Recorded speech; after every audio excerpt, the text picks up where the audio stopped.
જય શ્રી કૃષ્ણ. આપને આગળ જોયું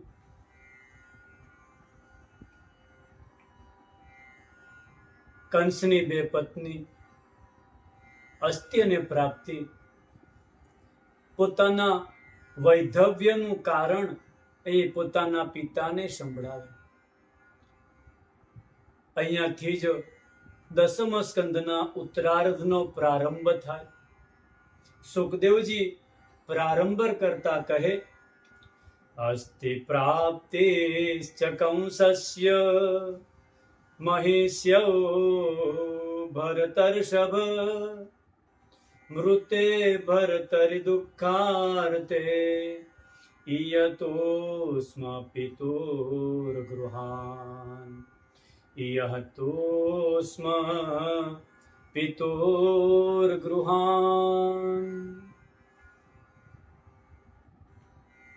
કંસનો વધ કૃષ્ણએ કર્યો તો વૈધવ્ય ધારણ કરી કંસની પત્ની અસ્તિને પ્રાપ્તિ એ પોતાના પિતા જરાસંધની પાસે પહોંચી.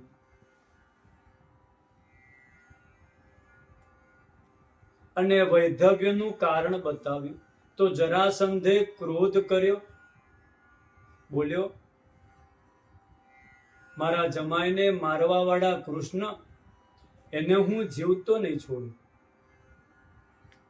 અને 23 અક્ષૌહિણી સેના એ લઈ અને મથુરા પર આક્રમણ કર્યું.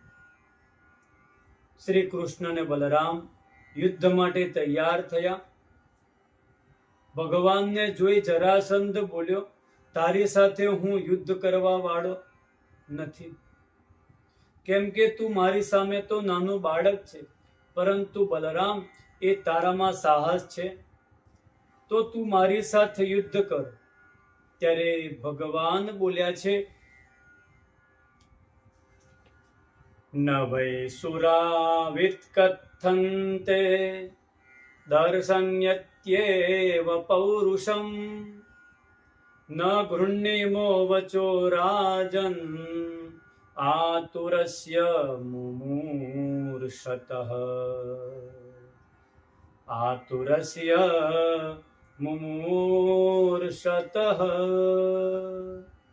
જે સાચા શૂરવીર હોય છે ને, એ બીજી બધી વાતો કરતા નથી, એ પૌરુષ વધારે બતાવે છે. તો પણ તમે બલરામને સ્વીકાર્યા છે તો બરાબર છે. પછી તો ભયંકર યુદ્ધ થયું.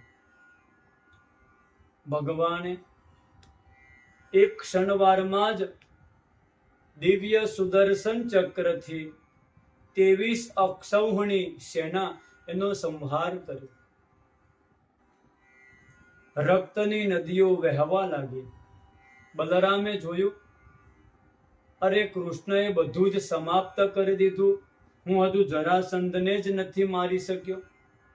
તરત જ પોતાનું હળ ઉઠાવ્યું, મૂસળ જેવું મારવા જાય, માથું પકડ્યું. એટલામાં ભગવાન કહે, બસ ભૈયા, આને મારવાનો નથી, છોડી દે આને. અને આ જરાસંધ એ લજ્જિત થઈ ને ત્યાંથી ચાલ્યો ગયો. બલરામ કહે, કેમ આને છોડ્યો? આ દુષ્ટ છે, અને મારવાથી જ બધાનું હિત છે.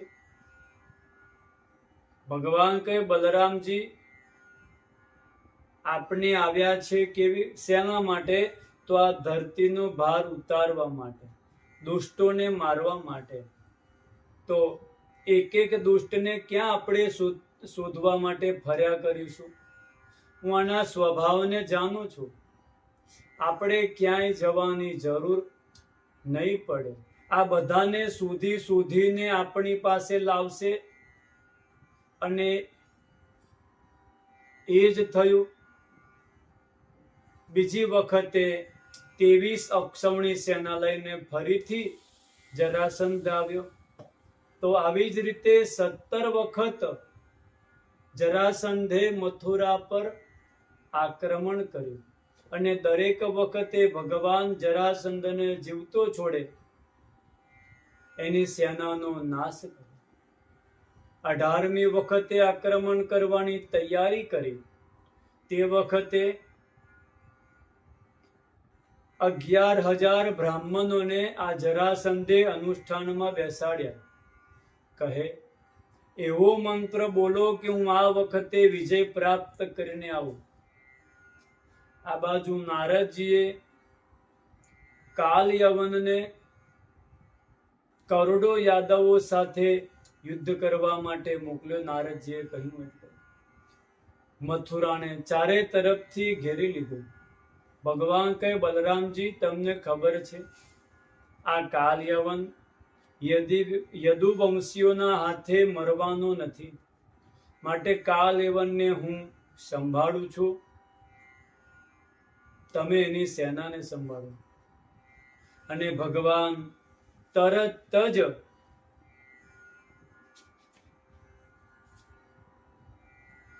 પ્રજાપાલેન રામેન કૃષ્ણ સમનુમંત્રિતઃ નિર્જગામ પુરદ્વારાદ પદ્મમાલિનુરાયુધઃ પદ્મમાલિનિરાયુધઃ.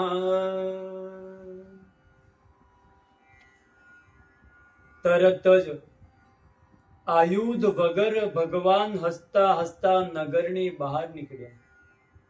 કાલ યવને જોયું, અરે, નારદજી કહેતા હતા કે મથુરાનો કૃષ્ણ તો ઘણું બળવાન છે, પરંતુ આ તો નાનો બાળક જેવો દેખાય છે, અને મારવા કરતા આને સાથે લઈને જતો રહીશ, કેમ કે આ છે ઘણો જ સુંદર. તો આને પકડવા માટે દોડ્યો, તો ભગવાન પણ દોડવા લાગ્યા. હવે આગળ કૃષ્ણ, પાછળ કાલ યવન. મથુરાથી દોડતા દોડતા દૂર સુધી ચાલ્યા. ત્યાં એક મુચકુંદની ગુફા, એની અંદર ઘૂસ્યા. ત્યાં મુચકુંદ મહારાજ એ શયન કરી રહ્યા હતા. ભગવાને પોતાનું પીતાંબર એ મુચકુંદ રાજાની ઉપર ઓઢાવી દીધું અને અન્યત્ર છુપાઈ ગયો. આ બાજુ કાલ યવન આવ્યો. અરે, પીતાંબર ઓળખ્યું, બોલ્યો, આ તો અહીં સુધી દોડાવીને આવ્યો અને સૂઈ ગયો. ક્રોધમાં લાત મારી તો મુચકુંદ રાજા ઊભો થયો, અને જેવી એની દ્રષ્ટિ કાલ યવન પર પડી તો એ બળીને ભસ્મ થયો. સુખદેવજી કહેવા લાગ્યા, મુચકુંદ એ સતયુગના રાજા હતા. દેવાસુર સંગ્રામમાં દેવતાઓને વિજય અપાવ્યો હતો. તો દેવતાઓએ વરદાન માંગવા કહ્યું, તો વરદાન માંગ્યું કે હું યુદ્ધ કરી અને થાકી ગયો છું, મારે વિશ્રામ જોઈએ છે. તો એ આ ગુફામાં વિશ્રામ કરતો હતો. કહ્યું, જે તને જગાડશે ને એ બળીને ભસ્મ થશે. તો કાલ યવને જગાડ્યો તો બળીને ભસ્મ થયો. અંતે ભગવાનના દર્શન કરી અને પૂછ્યું કે પ્રભુ, તમારો પરિચય શું છે? ભગવાનના દર્શન કરી અને પૂછ્યું કે પ્રભુ, તમારો પરિચય શું છે? તો ભગવાન કહે છે, જન્મ કર્માભિધાનાની સંતિ મેંગ સહસ્રશઃ ન શક્યન્તે નુસંખ્યાતો અનંતત્વાન મયાપિ અનંતત્વાન મયાપિ. મારા તો હજારો ધર્મ કર્મ છે, તને કયા ધર્મ કર્મનો પરિચય આપું? અત્યારે મને વાસુદેવ કૃષ્ણના રૂપમાં તું ઓળખ. અને એને ભગવાનની દિવ્ય સ્તુતિ કરી. એ મુચકુંદ રાજા ભગવાનની કયા ભાવથી સ્તુતિ કરે છે